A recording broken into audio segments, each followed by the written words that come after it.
gaano kabait ang ating Super Mara. Okay? Kung gaano kabait ang maraming salamat din sa inyo, Barangay 884 from District 6. We love you, Team Mara Tamundong!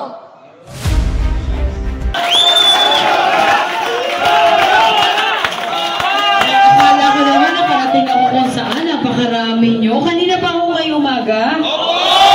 Bakit ang aga nyo? Sa district. Muli ang kasama po natin ang ating superhero, Super Mara Tamundong, at ang kanyang Vice Mayor, Wala. At siyempre, ang Councilor natin, and also, kasama po natin ang ating Councilor, Sylvia Manansala. Palabakan naman po natin. Ang isa po lang pala yung nagkakado lang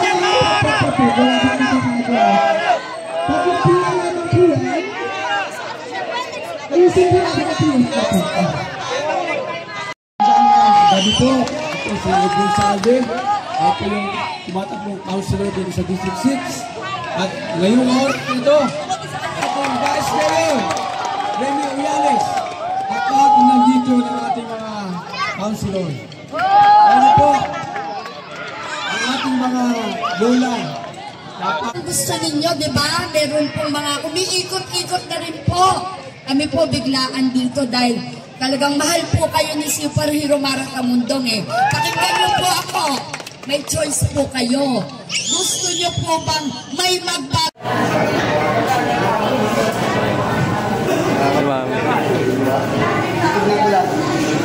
Ating Mayora, walang iba kung hindi si Super Mara at ang ating Mayor at si Remy Uyales.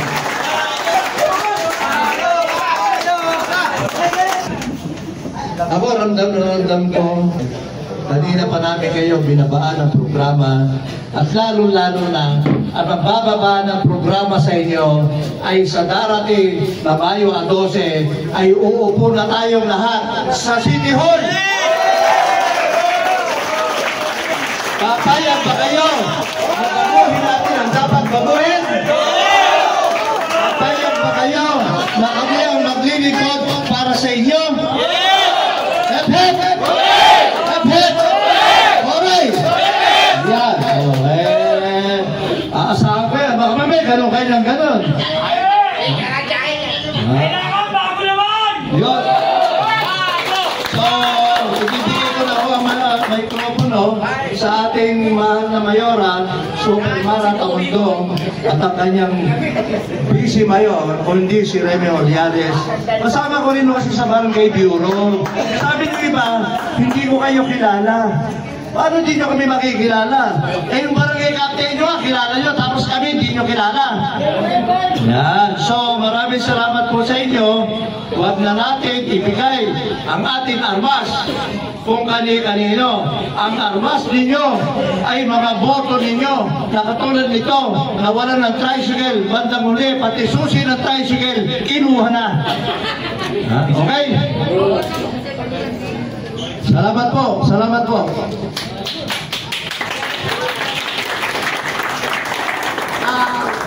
Isang magandang hapon na po, ano?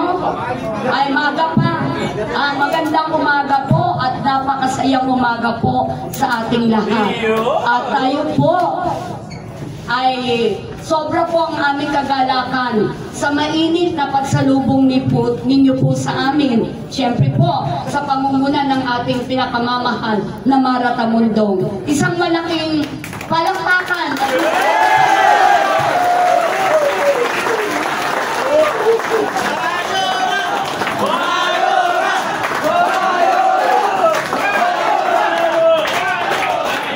Siyempre po, kailangan din naman po kasama din po kami dyan para mabuo ang isang team na sabi ng nandoon magbabago.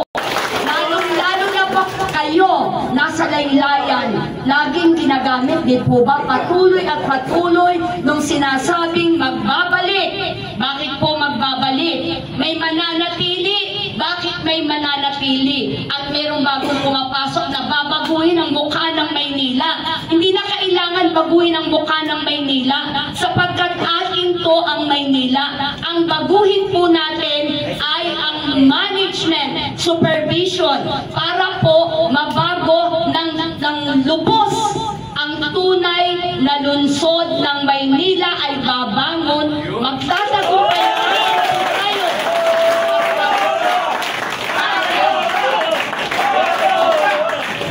Yan po, pagkasama na po kami dyan, siyempre, kasama po ang ating magigiting na konsihal. Kami po, kapag naupo na po, bilang Vice Mayor po, siyempre, yung pamumunuan po natin, ang pagbibigay ng mga batas at mga ordinansa para po sa mga beneficiaries ay kayo po yun.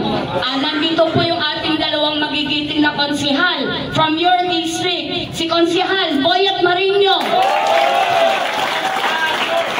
at ang ating pong Konsihal Edwin Cayetano at ang inyo pong abang lingkod naghandang maglingkod upang mapabilis po ang plans, programs, and projects ng ating mayora para po sa inyong lahat. Remy Uyalis po, ang pinakamamahal, nag-iisa, pinakamaganda, syempre, ang pinakamabait, may puso at malasakit sa ating lahat. How about a big round of applause to our mayora, Mara Pagno. Pakainin natin ang pako. Di po ba? Baka doon ma-realize nila hindi pala pwedeng mapako yung bagong sistema. Kayo po lahat ay Toda. Dito po sa District 4. Wala pa. Natodas na? Eh bakit nandito po kayo natodas na pala? Joke lang. So ibig sabihin, ako po kasi pinanganak at lumaki ng San Andres Bukid, Maynila. So ibig sabihin, yung lugar po ng San Andres, ang pinakamadaling transportation, sidecar at tricycle. Di po ba? Siyempre, hindi naman yung village, hindi naman highway, kundi talagang sidecar, tricycle. Kaya ako naman po, talagang karamihan ng kaibigan ko, mga sidecar at tricycle. Ano pong ibig sabihin? Alam ko po kung ano ang pinagdaraanan ng katulad po ninyo na ganyan ang hanap buhay. Kaya ako po, kahit malapit yung pupuntahan ko, sasakay pa ako ng sidecar, ng tricycle para kumita din po yung mga nakapila.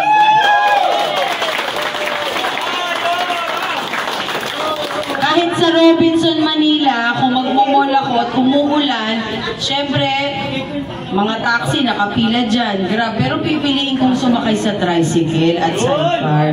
Kasi sa ganong paraan, natutulungan po natin maghanap buhay ang mga kaibigan nating Toda at tricycle. At the same time, gusto ko pong maramdaman ninyo na bilang Manileño, ang pagmamalasakit at pagtulong at pagmamahal ay nandito na po sa ating puso.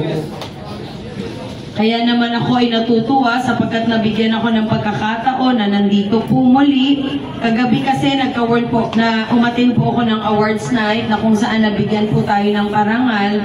After po niyan, kagabi nilalagnat po ako dahil siguro sa pagod sa araw-araw na po yan. Pero ang Panginoong Diyos ay magaling sapagkat binigyan niya tayo talaga ng pagkakataon na tayo po ay magkaharap dito.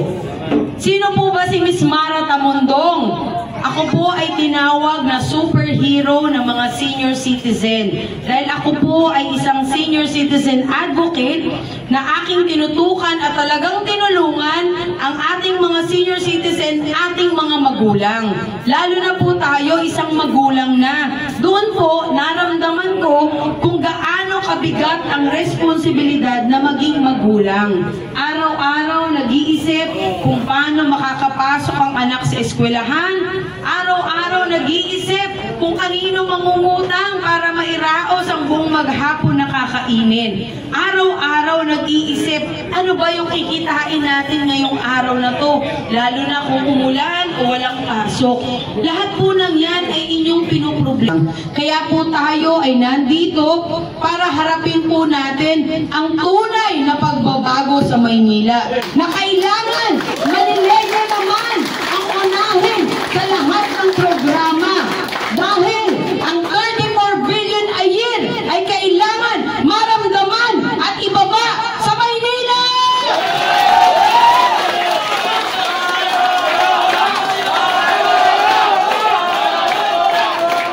At ako naman po, agarang maglalagay ng mga pangkabuhayan o livelihood program sa bawat barangay na direkta sa Manila.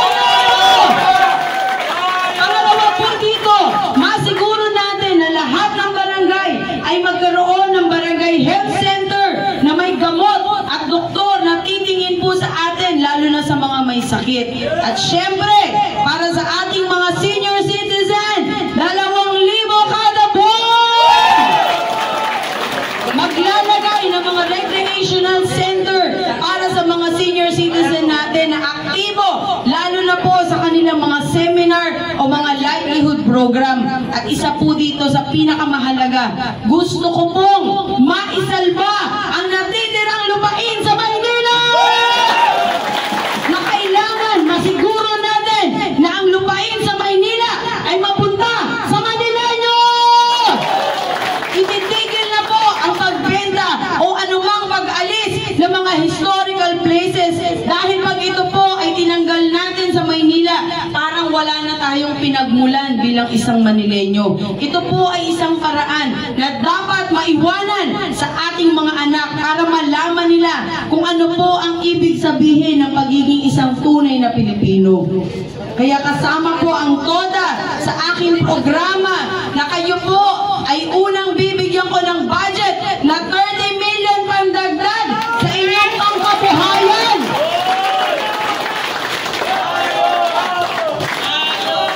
At the same time, lalagyan ko kayo ng opisina sa City Hall para higit na maabot ninyo ang lahat ng programa na ito po ay direktang inyong matatanggap. Gusto kong masiguro na ang lahat ng mga TODA at tricycle na katulad ninyo ay magkaroon ng boses sa City Hall.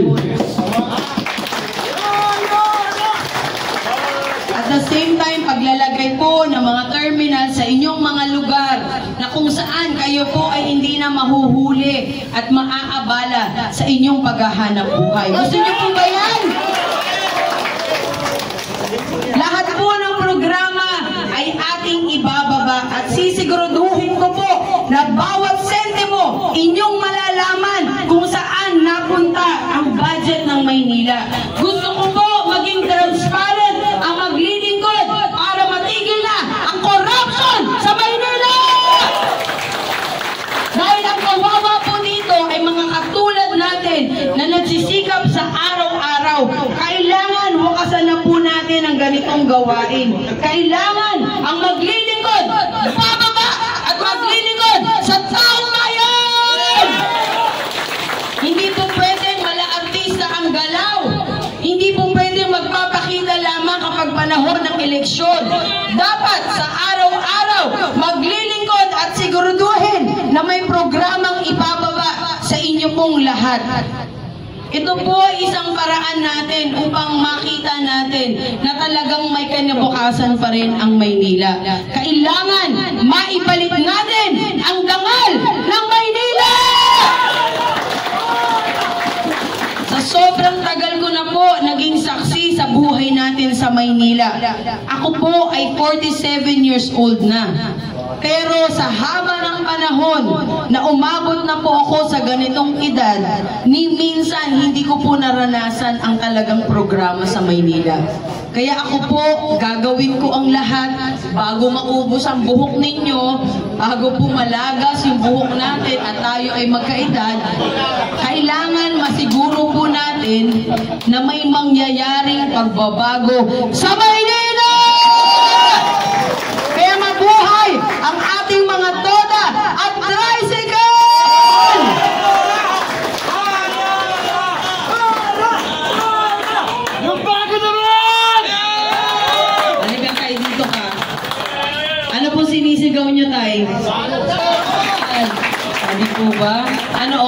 ako sa inyo.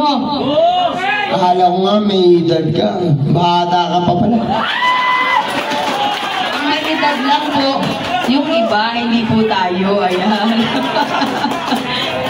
Toda ko, mas. Toda! Toda! Wow, talaga. Ilang taon na po kayo nagtutoda?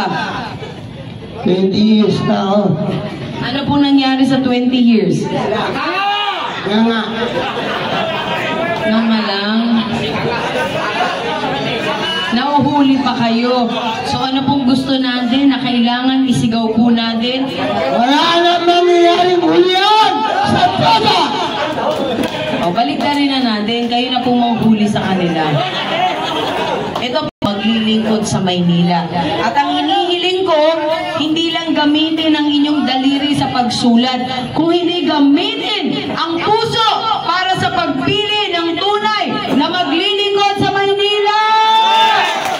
At para sa mga tao po dyan sa labas, sana naririnig niyo po kami dito sa loob dahil napakahalaga na makita po ninyo ang isang katulad ko. Sabi nila, naku si Madam, ang liit pala. Akala nyo lang po yan, pero ako po ay lumilipad sa po doon. Hindi, biro lamang. Ako po talaga, mula nung ako po ay nag-umpisa sa pagtulong, sabi ko kailangan ang kababayan natin makita na po natin masaya. Kailangan sa susunod po na paglilingkod, masiguro po natin na hindi na po kayo nai-stress at sa gabi iinom dahil stress. Walang kita, walang 150, walang 200. Kailangan araw-araw masiguro po natin na kayo po ay kumikita. Bukod po sa pag-aayos natin ng inyong terminal, magkakaroon po kayo ng livelihood program tulad ng sinabi ko, 30 million po ang aking ilalaan para sa inyo kaagad. At the same time, meron kayong opisina sa loob ng City Hall. Kaya sana po lahat ng TODA at tricycle ay magkasundo para sa inyong opisina, higit po kayong marinig at matutukan sa inyong programa. Muli, maraming salamat! Ibibigay ko ang mensahe ng ating mahal na Pangulong Bongbong Marcos. Basta tayo'y magkasama, laging mayroong umagang may ganda. Bawat sikat ng araw, may dalang liwanag sa ating pangarap. Wow! Haharapin natin. Maraming salamat po. Siyempre, dito po tayo, guys. Ayan, para makita po ninyo ang line-up ko sa District 4. At ang ating konsehal Boyet Marino at ang ating konsehal Edwin Cayetano. Sumayaw po ba siya kanina? Ay, hindi ka sumayaw? Sayang. Kasi napuputol po yung paa niya tsaka diba? Ito po kami, ang aking pong Vice Mayor at konsehal.